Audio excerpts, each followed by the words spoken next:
You're in the Business Insurance Zone with me, Steve Savant, syndicated financial columnist and contributor to Backroom Technician. This week on The Biz, the Truth in Taxation series, and on today's show, stealth taxation flies under the radar with national columnist, certified financial planner, and CPA, Ken Davis.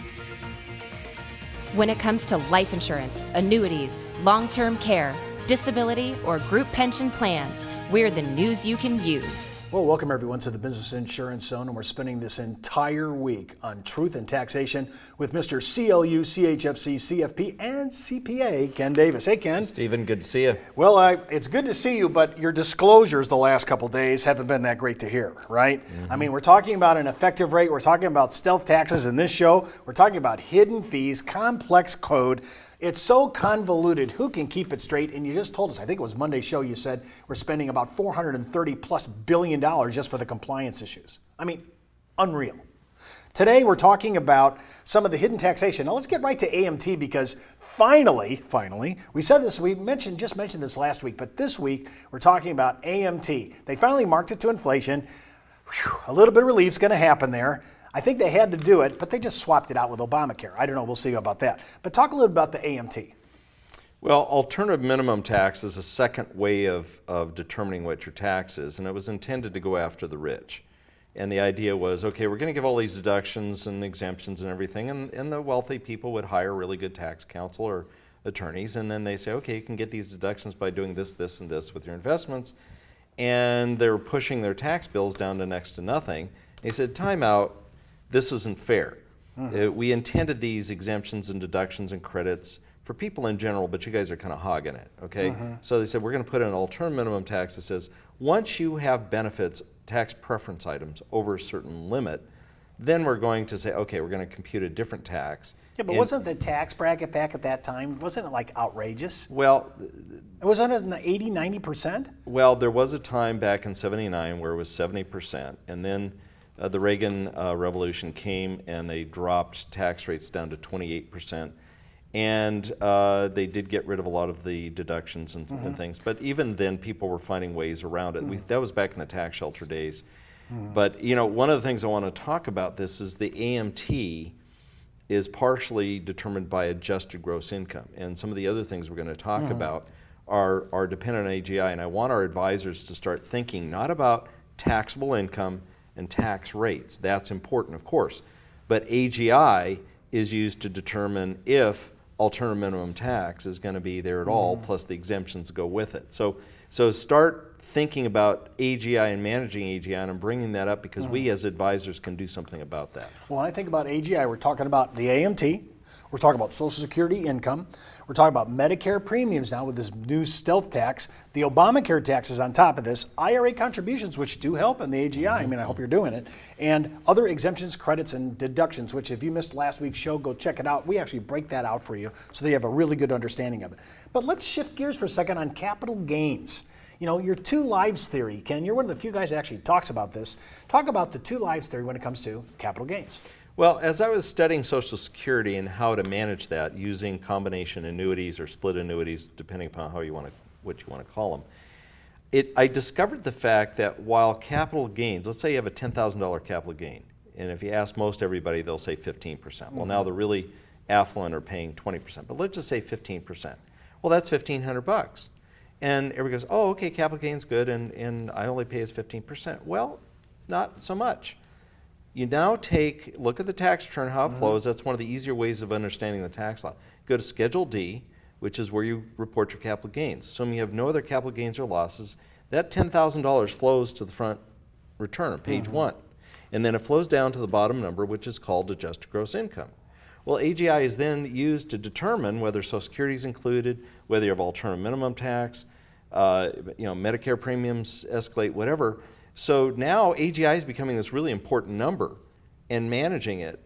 And so I discovered that capital gain is taxed at 15%, but the entire $10,000 in that example, or the entire long-term capital gain, flows through the tax return, hits AGI, and impacts the deductibility of things like IRA contributions, certain kinds of educational deductions or credits, whether or not you get to deduct your medical expenses, alternative minimum tax, whether you get to make a certain IRA contribution. I mean, all of these different phase outs are dependent on this number called AGI, and yet on the news, what do we hear?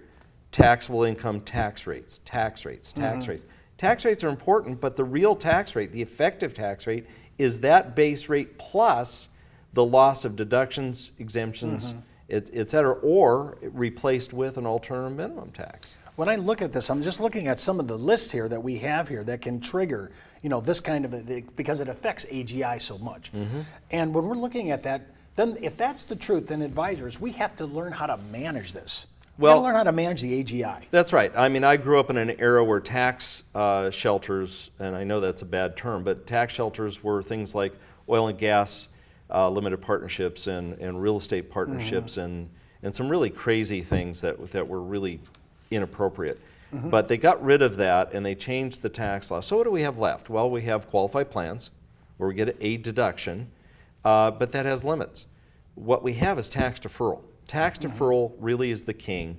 Tax deferral means we don't include the income and gross income, which means it doesn't hit AGI, which means that we benefit all these other calculations. Well, when we think about it, when we're going to hit that issue tomorrow hard as we can ever hit it. When I'm thinking about looking at all the possibilities to manage AGI, that's where, if you say, Steve, I'm really not a 1040 person, I've really never really looked at it, we have a couple of great giveaways. They're actually 1040 overlays. Explanations that are done in English, so even if you're not a scholar in the accounting code like Ken is, you can really apply what you're hearing here today with this nice overlay, this 1040 overlay. We're giving it away. Just hop out to thebiz.tv, say, Steve, I want the overlay, the tax overlay. Once you learn how to start talking about AGI, you can make an impact for your client and maybe even get into the CPA community. When we come back from the break, we're going to continue to address the stealth taxes flying under the radar, part of our Truth in Taxation series with Ken Davis. And don't forget to enroll in IULUniversity.com for the best training, education, and sales support when it comes to life insurance for retirement income. You're listening to the insurance industry's #1 resource for products, planning ideas, carrier information, and interviews you can use. When it comes to life insurance, annuities, long-term care, disability, or group pension plans, we're the news you can use. Hello everyone, I'm Steve Savant, host of the daily internet talk show, The Business Insurance Zone. I've been using Backup Technician for over 20 years for my edutainment workshops, public seminars, and my ultimate resource for my consumer shows. Why? Because it's the best needs analysis and sales support material that addresses almost every financial planning scenario. And now you can test drive Backroom Technician absolutely free for the next 30 days. Go to thebiz.tv and click on the BizBlog menu and sign up for the most powerful resource available to financial advisors. Well, welcome back to the Business Insurance Zone. I'm Steve Savant with Ken Davis. And remember, you can order today's materials at thebiz.tv. And while you're out there, click on the Backroom Technician icon for your free 30-day free trial offer for access to the best needs analysis and client education materials that address almost every financial planning, service, and scenario. And by the way, I'm a contributor to that. Little kudos for me. And moving forward, before you hear on any ideas you hear on our show, always consult your tax advisor and if you're FINRA licensed, your broker-dealer compliance officer. We're continuing to address stealth taxation flying under the radar, part of our Truth in Taxation series with Ken Davis. Ken, I'm talking about, the IRAs now, they bumped this baby up now. They another $500. I think it's $5,500 across the board now. And remember, non-working spouses can even get in on this now. I love that. I think that's great.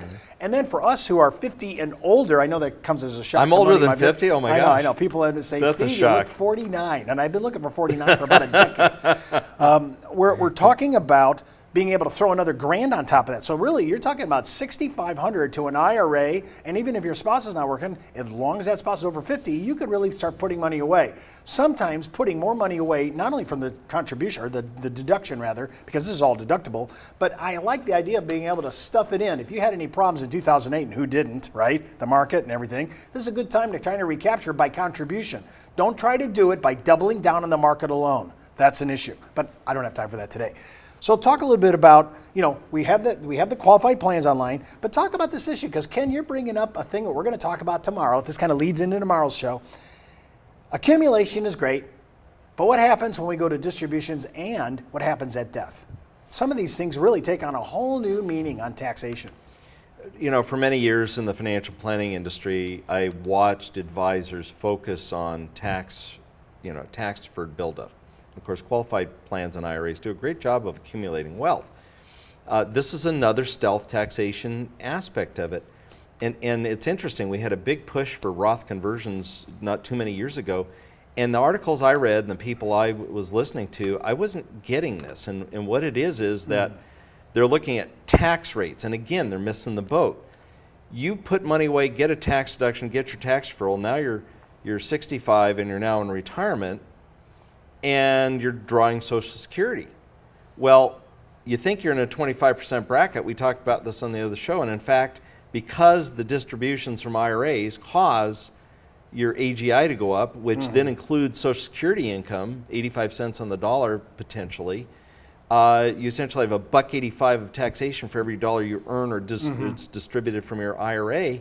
Suddenly you're in a 42% tax bracket. So if you're really going to compare a traditional IRA and a Roth IRA, or a traditional IRA to life insurance, which functions similarly to a Roth IRA, you're really going to be better off, I think, if you consider the impact of including Social Security and some of these other tax-related items. Well, I'm sorry, Ken, but I think you have to include Social Security on the distribution, because during your golden years, it's about what's my net take-home pay, what's my cash flow. Right. And so when I think about this, remember now, I do. I'm sorry, I'm still sold on this.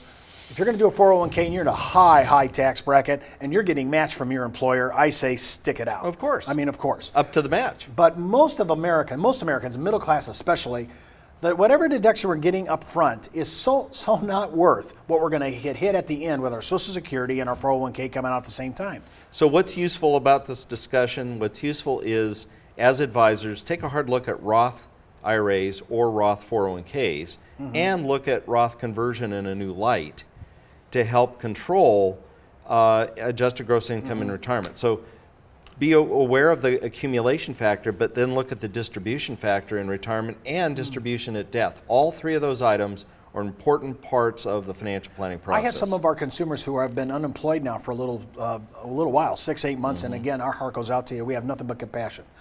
I'm wondering if they should move their IRAs now. They have no taxable income. They're on unemployment. Is this a time for them to move over to a Roth? Well, quite possibly. Each person's situation's different, and our advisors need to look at that, and the CPAs need to help them with that. But the fact is they're in lower tax brackets, and they need distributions to live on anyway, But if they didn't have any income, they could be paying at the lowest bracket, right? I'm just asking. But remember, we have a 10% penalty before 59.5, and that's going to enter into that calculation as well. But if they're over 60, they're out of work, it's certainly something to consider.